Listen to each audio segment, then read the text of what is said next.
മലപ്പുറം താനൂരിൽ നിന്ന് കാണാതായ പെൺകുട്ടികളെ കണ്ടെത്തുന്നതിൽ നിർണായകമായത് മുംബൈയിലെ ബ്യൂട്ടി പാർലർ ഉടമ ലൂസിയുടെ വെളിപ്പെടുത്തൽ. പെൺകുട്ടികൾ എത്തിയത് മുഖം മറച്ചാണെന്നും 4.5 മണിക്കൂർ ബ്യൂട്ടി പാർലർ ഉണ്ടായിരുന്നുവെന്നും ലൂസി 24-നോട് പറഞ്ഞു. ഉച്ചയ്ക്ക് 2 മണിയോടെയാണ് പെൺകുട്ടികൾ മുംബൈയിലെ ബ്യൂട്ടി പാർലറിൽ എത്തുന്നത്. മലപ്പുറം മഞ്ചേരിയിൽ നിന്നാണ് വരുന്നതെന്നും ഇൻസ്റ്റഗ്രാം വഴി പരിചയപ്പെട്ട സുഹൃത്തിന്റെ കല്യാണത്തിന് വന്നതാണെന്നും കുട്ടികൾ പറഞ്ഞു. ഇരുവർക്കും ഹിന്ദിയും ഇംഗ്ലീഷും വലിയ വശമില്ലായിരുന്നുവെന്ന് ലൂസി. ഞാൻ അവിടെ ചെന്ന് കഴിഞ്ഞപ്പോഴത്തേനും ചോദിച്ചു, നിങ്ങളുടെ പേരെന്നാ, എവിടുന്നാ വരുന്നത്? അന്നേരം പറഞ്ഞു, ഞങ്ങൾ മഞ്ചേരി എന്ന് പറയുന്ന സ്ഥലത്തു നിന്നാണ് വരുന്നത് എന്ന് പറഞ്ഞു. ഇവിടെ പിന്നെ കല്യാണമുണ്ട്, ഒരു ഫ്രണ്ടിന്റെ കല്യാണം ഉണ്ട്, അതിന് വന്നതാന്ന് പറഞ്ഞു. കുട്ടികളെ കാണാതായ വിവരം ലൂസി അറിഞ്ഞിരുന്നില്ല. കേരള പോലീസ് വിളിച്ചപ്പോഴാണ് കാര്യങ്ങൾ അറിയുന്നത്. കടയിൽ വരുന്നവരുടെ ഫോൺ നമ്പർ എഴുതി വാങ്ങാറുണ്ട്.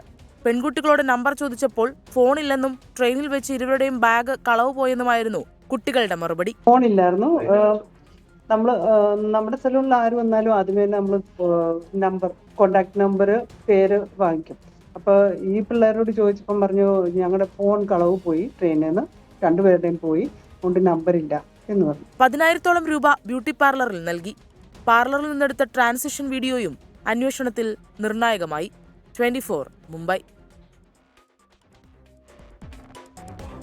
Thank you Lucy. ഇന്നലെ തന്നെ നമ്മോട് പ്രൈം ടൈമിലും ഒക്കെ സംസാരിച്ചിരുന്നു.